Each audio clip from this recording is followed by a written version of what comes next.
Here we are, folks. We're at the Coca-Cola Super Speedway for the 20th time in the Pole 1 Cup Series for the running of the High C Ectocooler 500. Your pole setter today, it is the 95 of Joseph Shrigley. Here's how the rest of the field will line up today. And you'll see Ryan Casey, who was our Super Snack 500 winner last race, start in 19th for the number 20.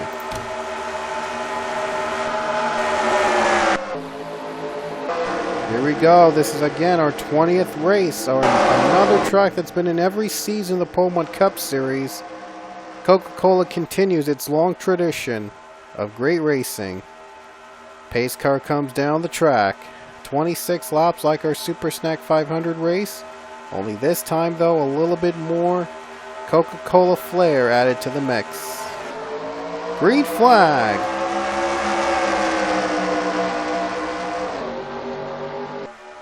And you did notice that, well, Super Snack 500 and Coca-Cola Super Speedway will have very, very, very similar tracks. I mean, they're identical. But we just always like to race them both in here because it's always fun. And always entertaining. They always have different, both tracks always have different results for some reason. For example, this track, not much 3 or 4 aggressive, not much aggressive racing goes on at this track as in the other track. Up in Super Snack 500. It's more calmer, even though the turning and the banking is almost just virtually the same. The racing somehow is a little bit more calmer. I'm not sure if it's just the AI setting, but it just feels that way. O'Neal Balvin has taken the lead on the first lap of the race. 3 wide already. You see drivers are not going 4 wide as often as the last track.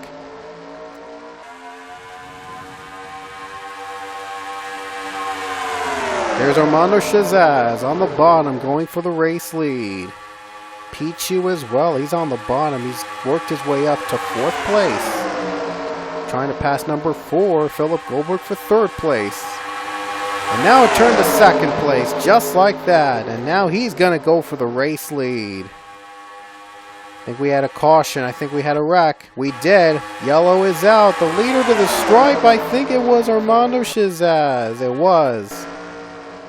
We had a wreck. I think it was, yep. Jacob Lawler got turned right here. Up in the wall with the 31 of Sean Hartbull. And, ooh, another wreck. Dylan Thoreau was in it. Big crash. I think Thoreau slowed up in front trying to avoid the wreck in advance, but he got hit hard. Bernesh was in it. Bryant's in it. Jug Kim is in it. Ben Braley is in it. Lopez is in it. Let's show you the wreck from the view of the 47. Yeah, Fetty McDowell got right in the 47, turned him, and oh, there's Emmett Jug Kim getting hit by the 34. That's Lopez.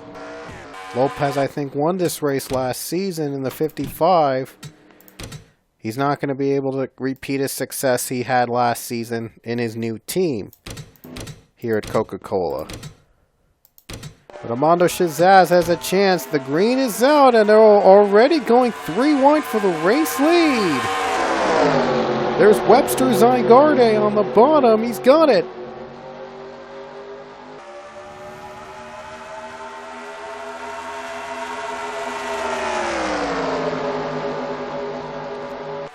Cooper Sarwa now 2nd. He's battling for 2nd place already. There you see Ryan Acosta as well on the bottom. Acosta going for 2nd place already.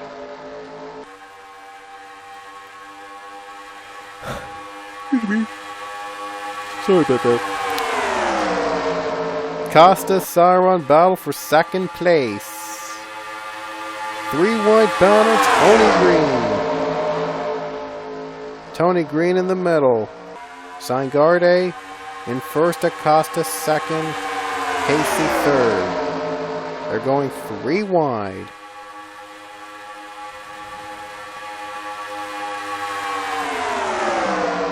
Tony Green also in a big crash already, just in front of the top 10. A big one.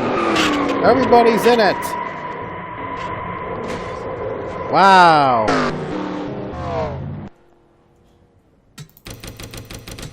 Wow, just when you... What just happened? Look at that. There's Casey, Cyron, and Avi Sachs. They got sandwiched together, trying to force 4 wide for 3rd place. They ended up wrecking each other and caused a big domino effect that involved many other drivers. There you see the field wrecking out. Just almost about a quarter of the field, I should say, wrecked out. Oh, Manuel Magnussen getting a hit on the 7. That is Brandon Nichols. Yikes. Big flip. Drivers flipping around. Bringing out our 2nd caution. Webster Zangarde keeps his race lead. Not really. Wow. This is almost like the Super Snack 500 where just about everybody, just almost half the field wreck out. We're left with only 24 cars on the lead lap. We're going back to green with the new leader, Ryan Acosta, who just zoomed by the 41 Thoreau, and I think Thoreau has a problem. He restarted as the leader, and now he's dropping back. He has damage in the rear. I wonder if that has something to do with that. He just spun. Got spun by his teammate, William Brock. Not sure what that was about. They were supposed to be teammates, but... no caution. Wow. That did not bring a yellow. Don't know what that was about with William Brock, but... my goodness. They were supposed to be teammates, but apparently... I don't know, I think that was thrown out the window for some reason. I think Thoreau was too slow and he got into Brock's way and Brock just dumped him. Just simply dumped him. My goodness, what a restart. Thoreau restarted as the leader with damage in his rear and it must have slowed him down. Nothing he could do but just try his best, but he got hit by William Brock, his teammate. Got spun, and that didn't bring a yellow. That brought a yellow. We would have been down to just a couple laps. Peyton Beasley going for the race lead. There you see 3rd place, Kyle Collins. Collins on the bottom. Drafting with Peyton Beasley. Going down low. 3 wide battle. There's Jerry Guerrero running in the top 5. He was 8th last time he was scored.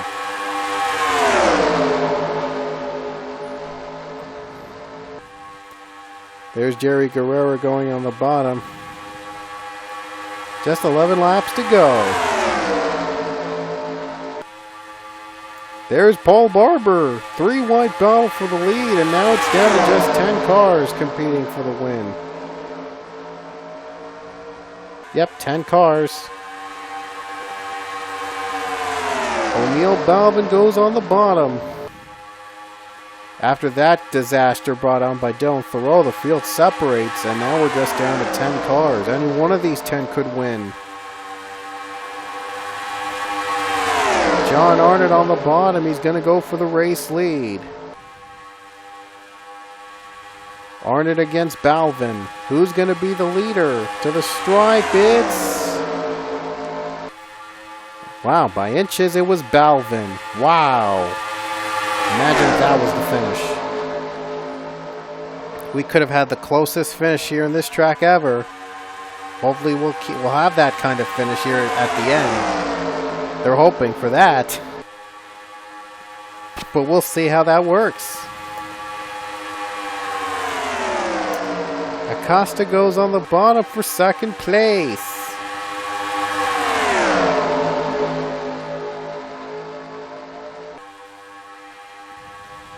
And Arnott is pulled away.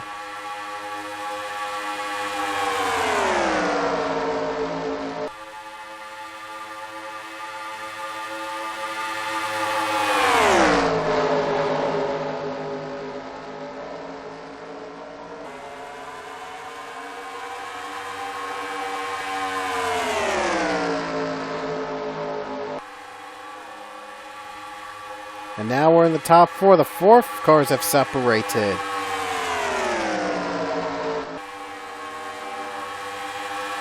And now you see the 55 Webster Zangardi is now second. Arnott's pulled away and he's still leading. Lap car of Dylan Thoreau ahead though. Could this be troublesome for these drivers? 8 to go. And they got through Thoreau easily. Whoa, Peyton Beasley almost on the bottom. They're just trying to maneuver their way across the 41. Hopefully he doesn't get spun out again. It might cause a caution this time. But nevertheless, the top 10 were able to get through him without any problem. 7 to go. And 41 is approaching his teammate, Philip Goldberg. Wonder how that's going to play out. And there's William Brock as well, as you see drivers starting to pit. Now this will be interesting to see if Thoreau can let his 2 teammates go by. Oh, trying to get revenge on William Brock there. Wow, he just slowed him in front of him. Wow, Thoreau just slowed in front of his teammate. Guess he was a little upset. Brock spun him out. He just let it out. Wow, what a move! I mean, that was just weird.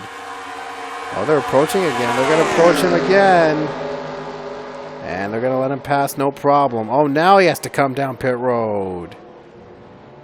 They're coming down to pit. Whoa! Careful, guys. A little close call there, but they all made it safely. Just 5 to go. 5 laps to go. And 55 was scored by Webster Zangardi. Was scored as the leader, and he stayed out. Zangardi stayed out to hopefully stretch that fuel.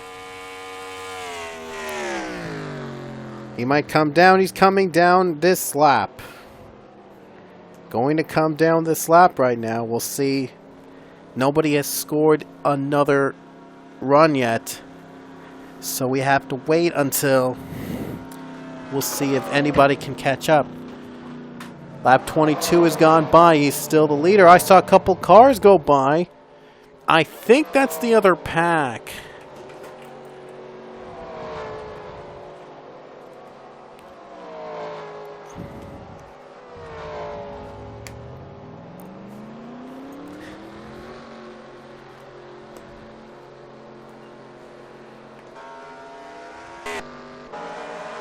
And the 55, well, let's see where the 24 is. Right in front.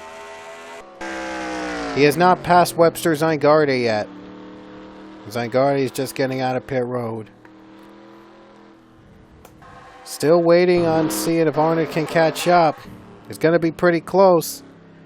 Looks like Zangardi might have a problem. Oh, wait a minute, he got off to a slow start.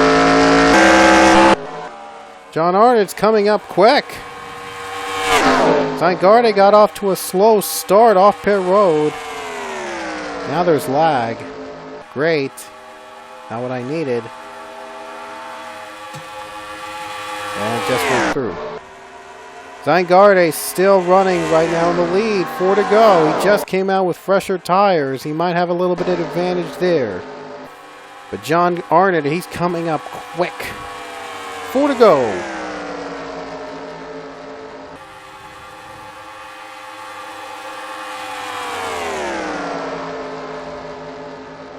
John Arnott has gone up quick. He's already caught up. This could be interesting. He's going to go for the lead. That slow start by the 55, it cost him. And now Anthony Buscarino could make a move. Here he comes. Buscarino, he's looking to become the second rookie to win a Beaumont Cup race this season. Zangardi looking to become the first multiple race winner. And this would be a great comeback year for the 55 team and Webster himself. Sean Harple, the lap car, approaching. 3 to go. Oh boy! Harple forces the 55 in the wall. Now the 31 spins. Bruce Carino just spun him out. John Arnott goes by for the lead. Wow! Sean Harple got in the way. The caution will come out. And John Arnott looks like he's going to win this race. Incredible. Oh, more wrecking. Zygarde spins. Collins must have dumped him. Ryan Acosta involved. And things went from bad to worse for Webster Zygarde. Wow. What a finish. I don't know what went... Oh my gosh. I mean, what a finish. What a thrilling finish. Look at that. Harple just forced... Oh, wait. Sorry. That was a bad view. We should get the full story. There you see Harple just forced the 55 into the wall. I don't know why he did that. Bruce Carino tried to cut right in the middle. And then Sean Harple got taken out. He got spun by the 51 trying to pass by. And these cars have a disadvantage. That allows Jerry Guerrero to go by for second. In a wild and wacky race here at Coca-Cola. And then Zygarde tried to make... He went up right in front of Kyle Collins. Collins just spun him out. I don't know why he did that. Peyton Beasley involved as well. There was Jacob Lawler spinning. He gets hit as well.